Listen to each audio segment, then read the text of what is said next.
I mean, if Bishop Jakes was at a Diddy party, there could only be two reasons.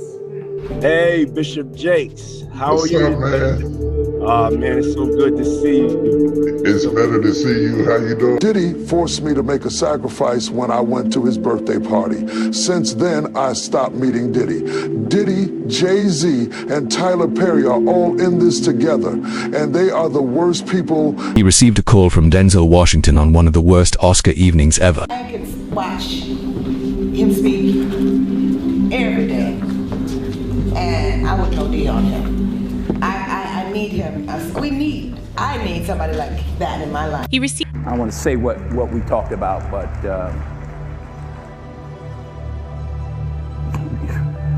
there, but for the grace of God, go any of us. And I'm so happy to be here tonight to just celebrate you. I couldn't just send a videotape. I had to be here. I didn't even know that he was trying to build this youth center. I didn't even know it, but I know how important the youth are. So we were sitting in the service, and I leaned up toward him, and I said, I've just been touched to give $1 million. Not only was TD Jake preaching to the masses, but he was also mentoring the world's most influential celebrities. However, something changed. His name is now trending for all the wrong reasons, including burner phones, secret parties, abuse allegations, and even unexplained deaths. And Diddy's name keeps appearing next to his. I would have been swallowed up. Have you ever been swallowed up?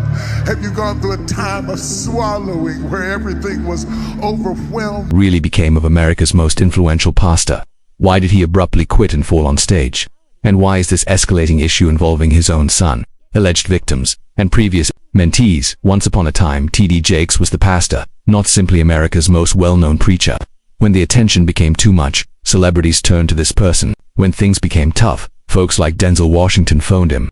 Oprah Winfrey openly praised him for his spiritual leadership. Insiders in Hollywood used to mockingly refer to Jake as the Black Pope since he was so well regarded in the industry, and he proudly donned the label for a time. People who could have picked any spiritual leader in the world trusted him because of his charm, his sermons that went viral before the term viral ever existed, and most importantly, his reputation. One instance that demonstrated his impact was after Will Smith's now famous slap at the 2022 Oscars. Denzel Washington spoke candidly about what transpired behind the scenes that evening in a clip from the TD Jakes show. You stepped in the middle of World War III. We were looking at Ukraine, and it happened on the Oscars. There's a saying, when the devil ignores you, then you know you're doing something wrong. Wait, I'm not done now. You know, the devil goes, oh no, leave him alone. He's my favorite.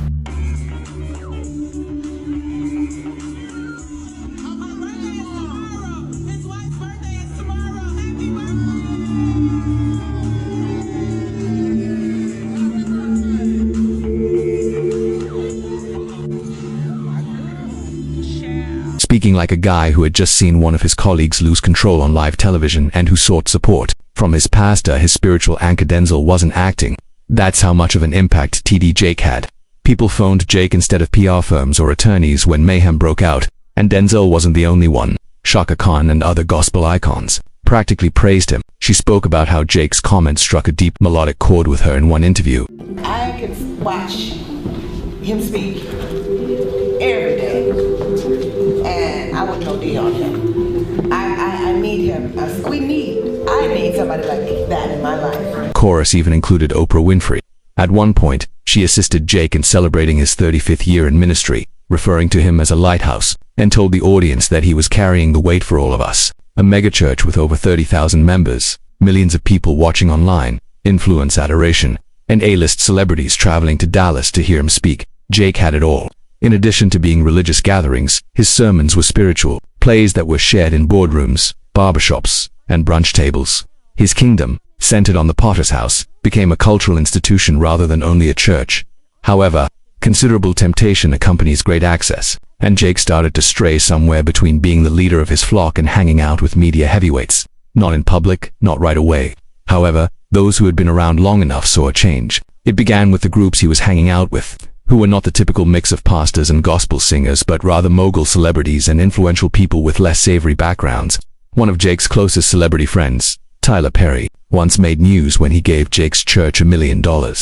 On the surface, the moment seemed altruistic, yet it caused silent astonishment. After a private discussion with Jake, why was a director offering that much money? What precisely were they talking about in private? And why did the growing reports that Jake would attend Diddy's notorious private parties coincide with that donation? Those stories appeared too crazy to be real at the time. This was Bishop TD Jake, after all, the guy who famously said, "The only solution is prayer."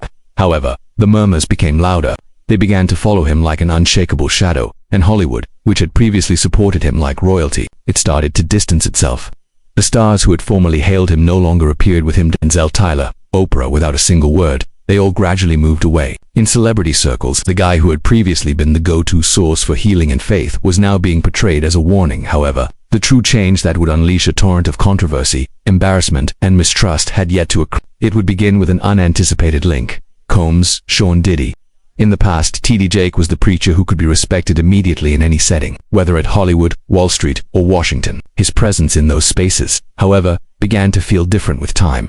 He was often seen standing close to Sean Diddy Combs, not because his preaching changed. I'm gonna lay my hands on you, Bishop. And he said, and then it's on the that. He's doing all of this, right? And then there's a woman on the dais. And you been to these parties, right? Oh yeah, I was there when he was doing the white parties in the Hamptons and the whole 9 yards. So I know what goes on at the parties.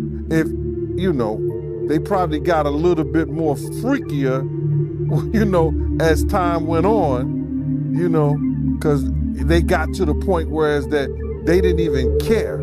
It used to be secretly, you know, where people used to go to, you know, separate rooms and different rooms, and they wasn't doing that out in the public, you know. So, but now they don't care. Men kissing men and all this other stuff. It's great. Connection between a megachurch pastor and a rap entrepreneur that first raised eyebrows quickly turned into something far more contentious and damaging. The internet began to hum with conjecture. Why was Bishop Jake attending Diddy's infamously exclusive parties? Why had he taken the music executive's hefty donations? And why were rumors of something even more sinister taking place behind the scenes? You see, perhaps the most well-known Christian preacher in the United States is TD Jake, founder of the Potter's House, a multicultural, non-denominational church and humanitarian organization in Dallas. Nevertheless, Jake's name became popular on social media when he was implicated in allegations made by the YouTube channel Tough News TV, which were then spread on TikTok, X, formerly Twitter, and Instagram. Host Jermaine McKinley said in the video that he received an anonymous email that connected Jake to Diddy, not in the manner that most people would anticipate from a pastor. That email claimed that Cassie Ventura, Diddy's ex-girlfriend who filed and settled a startling lawsuit alleging years of abuse, had been assisting the FBI. As part of that help, Jake allegedly turned over a burner phone and a USB drive that had tapes from Diddy's notorious parties, one of which Jake was supposedly there. The email continued, said, "I would want to inform you about the true nature of Diddy and Bishop Jake's connection. Let's first acknowledge that Bishop Jake is not divine. He is definitely a Freemason, just like Diddy was. And the reason I say so is because it seems that he has lost his privileges, protection, and authority. Don't get me wrong, however, the devil still speaks for his soul. That unpleasant fact is one he will never be able to avoid. In any case, I've heard that Diddy and Jake conceal the true nature of their partnership." The email states that Kim Porter said in June 1983 that TD Jake was charged with messing with a young guy just a year after he and his wife were married. The rumor is that in some way, the whole situation was kept quiet. When a guy supposedly threatened to tell Jake the truth in 1999, he inexplicably disappeared. According to reports, Pastor Blank said that the guy was bribed to remain silent. That same individual was found dead 2 years later, having been shot in the head. Allegedly, all of this occurred in Smithers, West Virginia's Emmanuel Temple of Faith, according to rumors. Local residents maintain that he has always been on the down low with males. There is even discussion of an older pastor called G. Additionally, according to McKinley, Cassie gave detectives damning evidence, such as a USB drive that had video from one of Diddy's sex parties and Kim Porter's burner phone. He said that Jake attended one of those gatherings and had sex with many guys there. So allegedly, Cassie has turned over evidence to the feds. Yes, to the Fed. She has turned over videotapes, a USB drive, and Kim Porter's burner phone.